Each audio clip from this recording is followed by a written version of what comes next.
Olá, aqui é a Joyce, especialista em finanças pessoais e empresariais.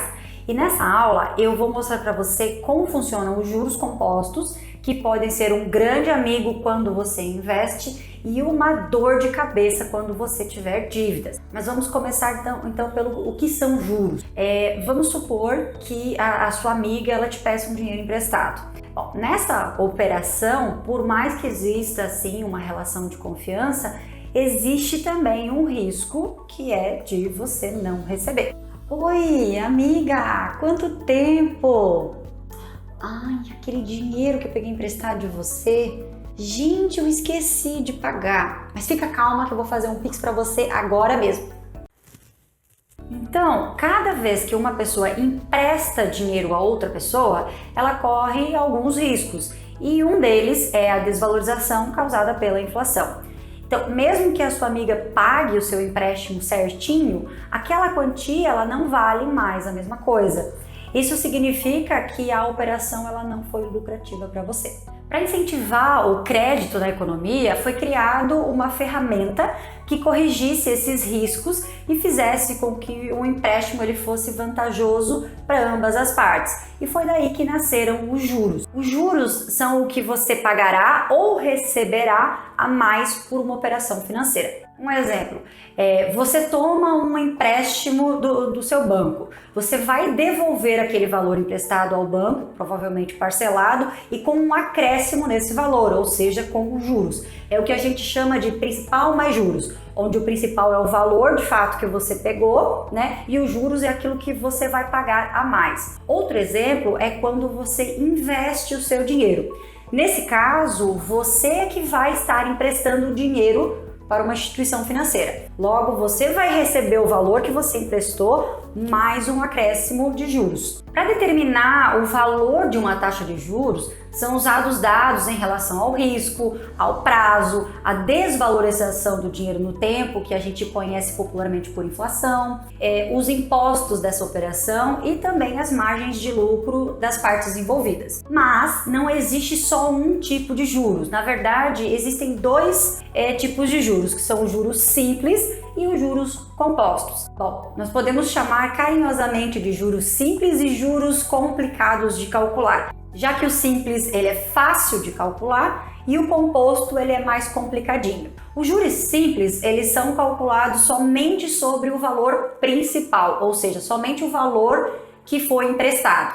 Calma que eu já vou explicar. Digamos que você empreste R$10.000 a uma taxa de juros de 1% ao mês. Todos os meses você receberá 1% dos 10.000, ou seja, R$100. Simples assim.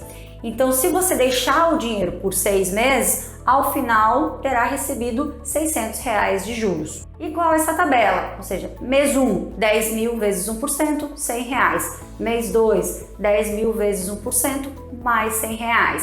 Mês 3, 10.000 vezes 1%, R$100. Mês 4 a mesma coisa, mês 5 a mesma coisa, mês 6 a mesma coisa, totalizando os R$10.600. Então, juros simples é simples. Já os juros compostos, que é o que a gente chama popularmente de juros sobre juros, eles têm um cálculo diferente, onde sempre a gente acrescenta os juros ao valor principal. Vamos usar o mesmo exemplo dos R$10.000 a 1% ao mês.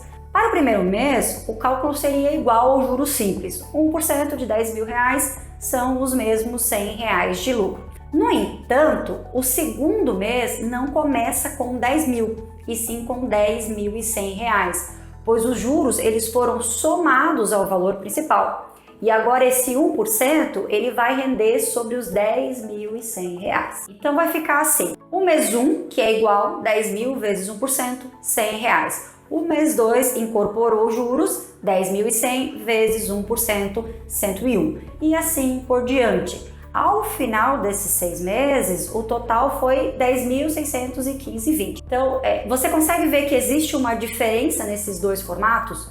No formato de juros simples, você recebeu menos juros do que no formato de juros compostos, ou de juros sobre juros. Juros simples é um formato perfeito para quem precisa pagar, e juros compostos é perfeito para quem precisa receber. Na prática, ou seja, na vida real oficial, os juros simples eles são usados somente em operações informais ou empréstimos de curtíssimo prazo. Para os empréstimos formais no mercado, como o crédito consignado, os financiamentos, os juros de cartão de crédito e o cheque especial, assim como os investimentos, é regra o uso dos juros compostos. E a maior diferença entre os juros simples e os juros compostos é a influência do prazo, ou seja, do tempo em que o valor será investido. Os juros compostos são uma espécie de fermento que fará o seu bolo de dinheiro crescer mais rápido ao longo dos anos. Então, quanto mais tempo você deixar o seu dinheiro em um investimento com juros compostos, mais dinheiro você ganhará. Para que você entenda melhor a força dos juros compostos no longo prazo, eu vou mostrar algumas simulações em uma planilha. Então vamos lá. Aqui está o nosso simulador de juros compostos no longo prazo. Tá? Eu vou mostrar como essa planilha funciona e aí eu vou apresentar dois cenários para vocês. Tá? Bom, essa partezinha aqui de taxa ao ano e taxa mensal, aqui a gente coloca a taxa ao ano, por exemplo, isso aqui 5% ao ano, e quanto que ele representa ao mês. Tá? Então a gente pode aqui, ó, pode alterar, que ele altera aqui e altera toda a planilha. Tá? Essa parte aqui, aportes mensais, são valores ao mês, quanto você poderia guardar por mês. Você pode alterar isso aqui, ó, 100, 200, tá? Ele automaticamente ajusta aqui embaixo, que é a parte onde nós só temos os juros, tá? Isso aqui é só juros. E aqui nós temos o prazo, que está em anos, tá? 1 ano, 5 anos, 10 anos, 15, 20, até 50 anos. Então aqui nós temos um exemplo, vamos colocar um valor aqui de R$300 por mês, tá? R$300 por mês no primeiro ano, a pessoa acumulou R$3.792,16. Essa primeira parte aqui dá o total geral, tá? Desses R$3.792,16, R$192,16 são juros. Em 5 anos, esse valor subiu para R$23.151,52, onde R$5.151,52 são juros, tá? Vamos pular agora para um prazo maior, tá? Vamos pular aqui para os 25 anos. Então, em 25 anos, guardando ali certinho R$300 por mês, essa pessoa acumulou R$372.947,88, onde R$282.947,88 são somente juros, tá? O que a gente consegue concluir com isso aqui? Que no longo prazo, o poder multiplicador dos juros compostos, ele foi muito forte e muito fraco no começo. Então é aqui que a gente tem que nos atentar, porque muita gente desiste de guardar dinheiro nos primeiros anos, porque está ali fazendo talvez um esforço muito grande de poupança para a realidade dela e não está conseguindo ver muito o retorno disso em juros. Agora, quando a gente passa a olhar isso num prazo maior, aí a gente vê o quão poderoso pode ser os juros compostos. É claro que aqui eu estou simulando uma taxa de juros de 10% ao ano, que isso aqui já seria para um perfil de investimento de moderado agressivo para os dias de hoje. Tá? Se a gente colocar uma taxa mais conservadora, de 5% ao ano, por exemplo, os números eles alteram totalmente. Porque o que vai fazer com que o seu patrimônio ele cresça mais rápido vão ser duas coisas: o prazo, que é extremamente importante, e a taxa de juros média que você vai conseguir durante esse prazo.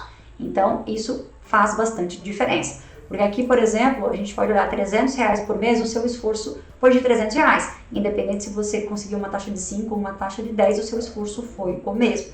Bom, vamos para um cenário negativo, né? Um cenário de endividamento. Então, digamos que você tem aqui uma dívida de R$5.000, tá?